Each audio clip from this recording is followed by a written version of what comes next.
the charges for this call, press or say 2. To accept this call, press or say 5. To refuse this call, hang up now.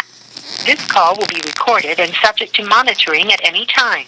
Thank you for using IC Solutions. You may begin speaking now.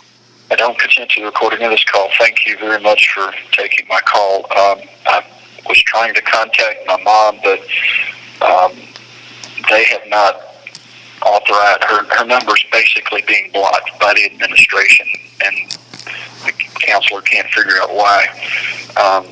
I spoke to her Saturday a week ago when I got here, and they had given me some numbers to give out in order for anyone that wanted to put money on the account so I could order some commissary. Well, the number they gave me to give her was the wrong number, so she apparently tried to do that, and it hasn't worked. And then she sent them a cashier's check here, which they're not going to receive. And finally, yesterday, I got the correct number, and I was hoping that you could relay this message to her, and that way, if she's able to, she would be able to use the right number and put some funds on the account so I could try to order some food.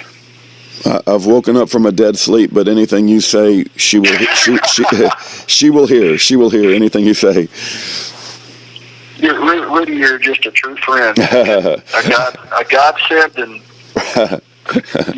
a warrior in the arena with us all. I want you out of prison, man. Not only that, but you remember your web.com folks? You know your web.com folks that handles MikeParsons.org? Yeah. They hit my credit card for $1,501, so I'm having to fight them to get my money back. How much? $1,501. For what? Some kind of customized web program crap. I'm fighting them to get my money back, but I think they're going to give it. I think I'm going to get my money back. That's total BS. My only deal with them is $50 a year. Yeah, I know. There's no custom anything. I know. They said they're going to give me the refund, and I got a management approval, so I'm not too worried about it. But I just thought it was kind of a pain in the neck, you know. But don't worry about it. We're going to get it taken care of, so it's no big deal. My gosh. How you doing in West Tennessee detention facility? I just found out yesterday that you were at the new place. Well, of course, I got no advance notice, and guess what I found as I was leaving Tipton County Jail, and I was putting on my suit. That I've been wearing the same suit for the last 2.5 years everywhere I go. Of course, they've never washed it; it's dirty. But inside the property bag was letters from, lo and behold, Rudy Davis from February. Wow. Yeah, and these people, they just don't care that they're interfering with the mail. But there's no accountability, and I just sat here and watched a little news blurb on the TV about all these ICE raids where they're arresting all these people that are here for not crossing every I and dotting every T, but yet they're gainfully employed people. They're actually getting up off the rear ends. And guess what? I'm housed in a unit full of young men that were born in this country that are too damn lazy to get up and go to work, and that's why they're here, because they're a bunch of damn thieves and drug dealers. And I'm just wondering, maybe they could learn from these people that migrated here illegally, that actually get up and go to work to provide for their families instead of stealing from people. Yeah. I don't know. Maybe it's just, I was born at a time where the men got up and went to work, the women stayed home and whooped the butts of the little babies, and when Dad got home, if the baby still needed a butt whooping, they got a little more butt whooping.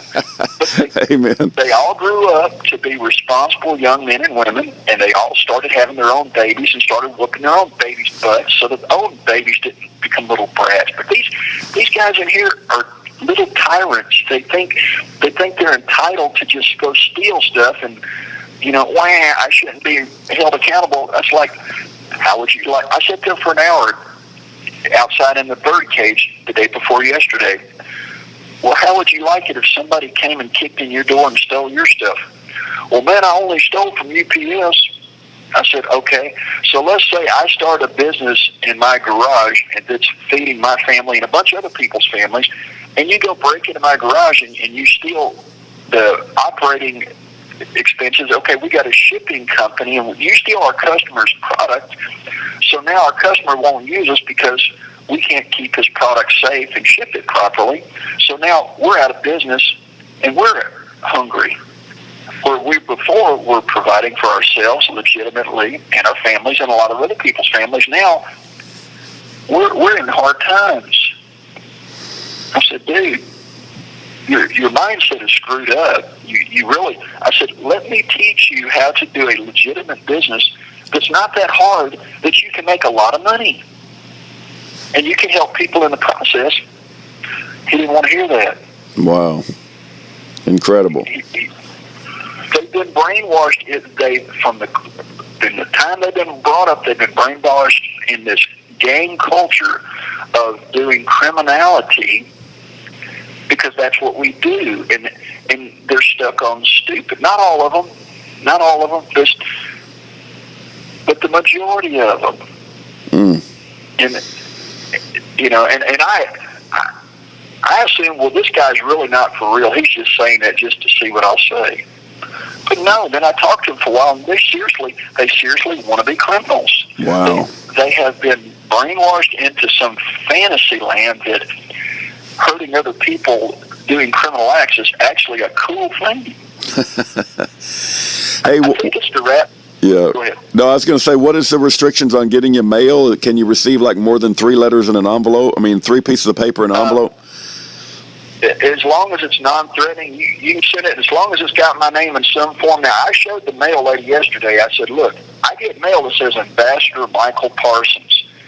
Are you going to receive it and give it to me? And she said, I don't care about that. I just want to know that your name's on there. But they want it's the U.S. Marshals agency number, the agency number that has to be. And please, anybody listening to this, put that number below my name and write agency number, and it's 302-37047. Got it. And you have the whole address memorized, or you think you'll be there for a while, or you think they're going to move you? I think I'm going to be here for a while because, once again, I'm not doing the TB test, and they're stuck. I'm like the hot potato, just like before. The reason they didn't move me is because they can't move me without doing the without doing a TB test, and I'm not doing their chemical injection. I'm not doing an X-ray. Those are harmful. They're against my religion. But they're talking about looking into the breathalyzer and/or the urine test. And I said, look, if y'all do the urine test, you'll find it's cheaper than any other form of test. I said, are you all about just verifying somebody doesn't have TB? Or are you trying to make money for a chemical company of artists selling chemicals? You have to decide, what is your purpose? If your purpose is to make money for a chemical company, I'm not on board with you. I said, everybody knows I don't have TB, and I'm not going. This is all about Mike Parsons standing for his right to practice his religion of not harming his body. Though I've been starved and I'm barely alive and I look like hell, I still want to survive. And this is how I do it. I don't do things to my body that are damaging. Now, can I give you a number to give to Mom? You bet. Okay, if she goes online or if she calls Western Union, or if she goes into the Western Union store on their site, it will say, I want to pay a bill. You click the pay a bill, and you're going to, in the to section, the company name is Correction Corp of America. Correction, Corp, C-O-R-P, of America. And then beneath that, it will ask for the account number, and there you're going to put a commissary number of 5361939, and then my last name, Parsons, Parsons. And then the next line down, it will say attention, and there you put FYI, code, and then the equal sign, and then in capital letters, TRUSTCCA, and then there will be, I assume it's in their own format, the word state equals, and then 2 letters, TN. So the operative information that she needs is to send it to the corporation or Corrections Corporation of America, and the account is commissary number 5361939, last name of Parsons, and then the FYI code is TRUSTCCA, and the state is TN. And I'm basically trying to get some essentials. Hey, Mike, postage. quick question. I talked to your mom, I think it was yesterday, and she's fighting some severe health issues, and we need to keep her in our prayers. Is there any way that she was asking if she sends me, say, $50, could I do it online? And I don't know. Can I send you money to your commissary online so she don't have to go visit? Yes. Yes, that's WesternUnion.com? WesternUnion.com? Yeah, I guess, let's see, online payment, westernunion.com/corrections, and they take credit cards and debit cards, and the fees are $4.95. All right. So we'll see how she wants to handle it. I'll volunteer to help if it saves her making a trip to some office. But I defer to whatever her preference is. But I got the impression she's kind of stressed out dealing with a lot of different things. She's very stressed out because obviously she's 80 years old, and right. Little bitty details are getting past her. And they're getting past me because, number one, I'm giving the wrong information here. And so when she does something and it doesn't work, she gets frustrated. She's the type that she has a very short patience with and this prison system is absolute pure satanic BS administrative crap. And an 80-year-old woman who loves you and having to deal with this is just insanity, So, all right, I'm going to try to order the envelopes, and I'm going to. Now they've got a computer in here. I was able to get on it yesterday. Briefly for just a few minutes, but I'm going to try to generate some letters that are obviously legible to send to all these people that I've sent correspondence to over the last 7 months to see if any of them ever got my correspondence, number one, and then try to start resending stuff because under the law you've got the ability, it's called notice of, if you've never been given notice of a court proceeding, you're not subject to the timetable until you've actually received notice. So I've got to send all these courts and all these places notice and let them know that, hey, if you sent me something since this time, well, I never got it. And this is where I'm at the moment. Hey, can you receive books? Can you receive paperback books or hardback books? Do you know? I think I can receive paperback books. Here's the thing. I'm focused on right. You got to focus on your legal fight. My wife's case and my case. The only thing that I would say an exception to at this time is if there's like the Timothy Carpenter case, the most recent cases having to do with the 924C. Even though my case did not have a 924C, they're trying to claim that my prior bogus convictions are crimes of violence. And me telling some guy to stop shooting in Tipton County 10 years ago is not a crime of violence. It's a necessity. It's a right, number one. It's a necessity covered under law, number two. And I actually followed the Tennessee code. And that moron, whoever that guy is that says that Pat was 800 feet away, he's a moron. She was less than 80 feet away from the guy shooting. She was not behind a hill. She was on a little bit of a hill. From where he was to where she was, she might have been 10 foot higher in elevation. Okay? Yep. She's not hidden by trees. There's little bitty 3-inch saplings and bushes that she's behind. The point was that she is brutally honest, as am I. She said she was behind some bushes and trees. She didn't see everything, which is the truth. But yet the bullets go right through that stuff. Yep. She was shot at. Eyewitness. I'm not behind any trees. I'm standing out in the middle of a field, and bullets are flying past me and bouncing off the ground and hitting my dog that's running towards me. I see this stuff. I was less than 100 yards away from the perp. And his buddy, his so-called victim, was instructing him to shoot. He's complicit in the attack. He's instructing him to shoot. He's a shot caller. That's a crime. He's equally guilty. Those people like that guy, I believe he's either on the payroll or, as that 30-year NSA agent said, he's a sycophant. Yep. He gets off on accusing people just because he wants the system, the corporation posing as government, to be right.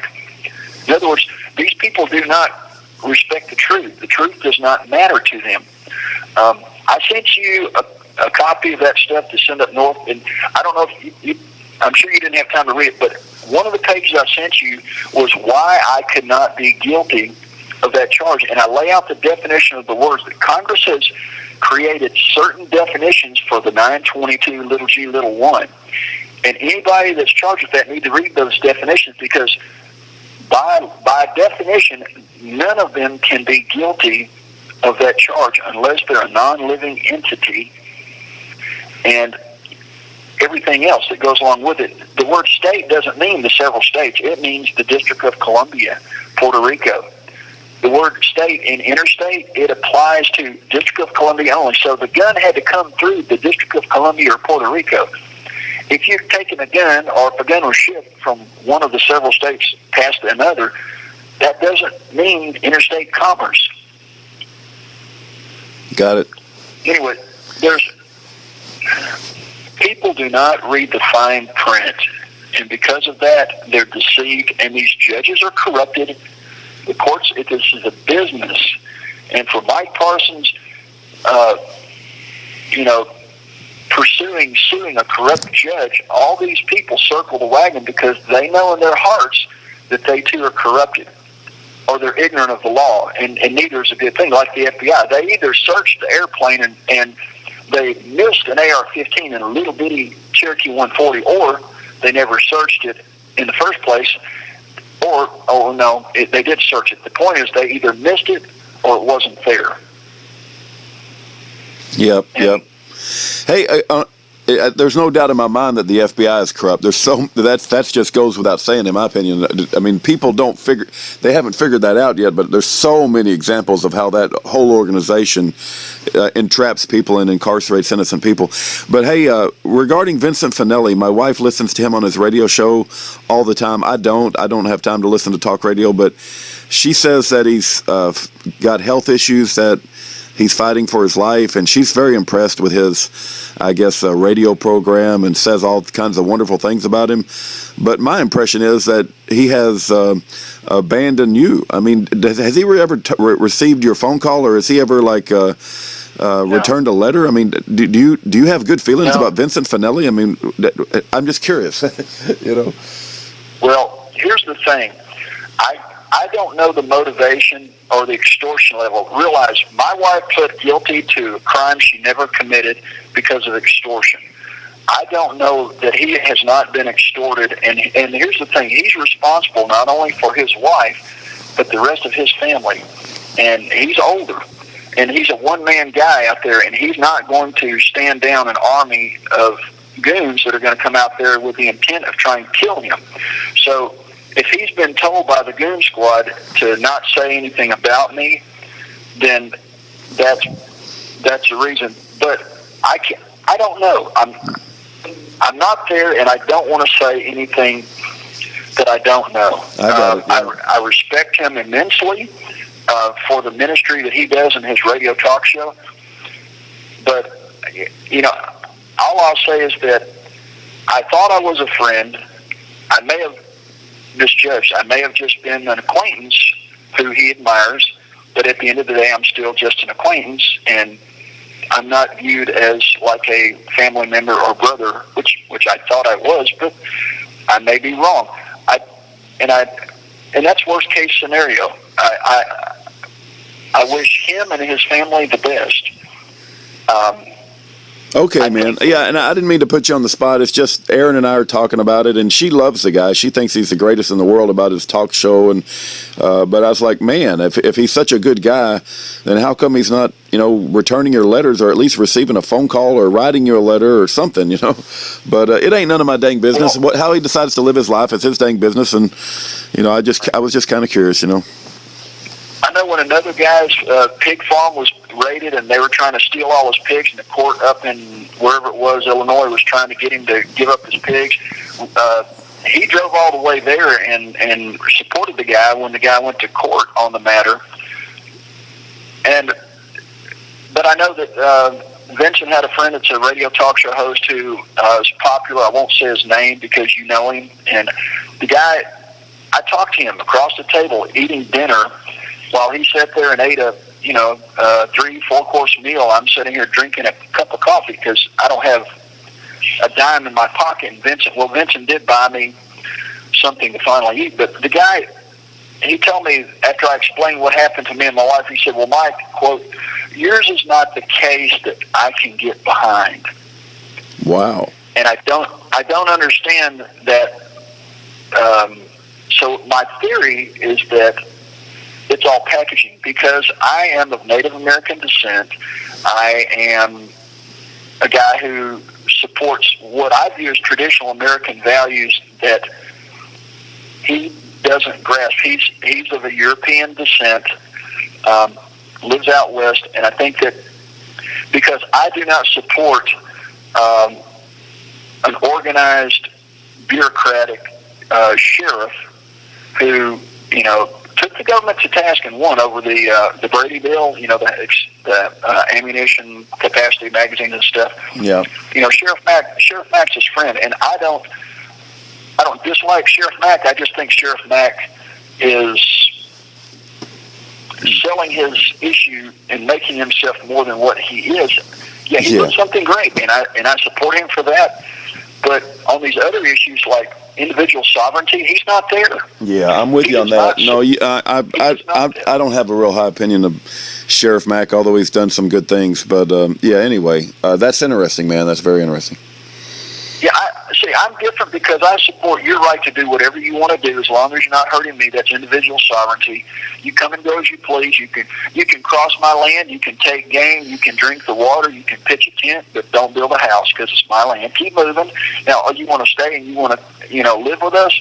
Any Native American nation would allow you to enjoin their family and become relations with them as long as you do as they do. Come on and get on board and let's. You can be part of our family, but that's anywhere you go. But yet you got the right to travel. And now in this country, it's been hijacked by people with European ways that have abandoned the Native American foundational principles of this republic. The republic was created based on fundamental belief that we have rights that come from our Creator.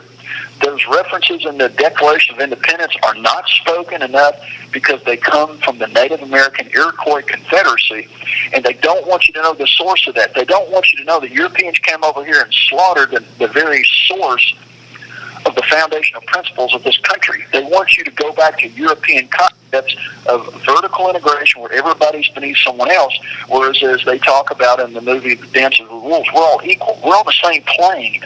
No one is any greater than anybody else because we're created by a Creator who made us equal. And they don't want to be equal. They want to be superior. Yeah. Yeah. Wow. Anything you want to say to your mom or up north that while we got this opportunity? Where I'm at now, I just found out that all the phone numbers that I had previously approved are still approved. So I've got Mom's number, though they've got it administratively blocked, and she might be able to call me. Or it could be that she needs to make sure that she hasn't accidentally hit a button and blocked it. But I'm doing what I can on my end to try to correct that. And God bless, Mom. Relax. Don't stress. Just, we're going to get through this. I need you to take care of you as you are. 1 minute remaining. And I've got Lauren's from Ohio's phone number here active. I can call her. I've got Stanley's phone number. I've got John Holland's phone number if they will answer the phone. And I've got Mr. Lee's phone number. And if they will answer the phone, let me know, and if they want to call. Otherwise, I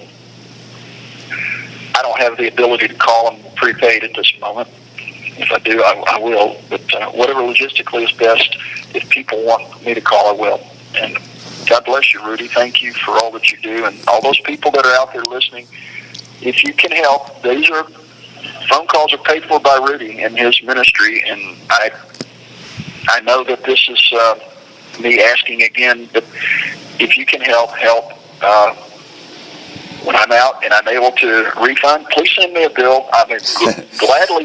we love you, Mike. We love you, Mike. Hey, we heard from Pat, and I think she's doing fairly well, and we're praying for her. We lost him.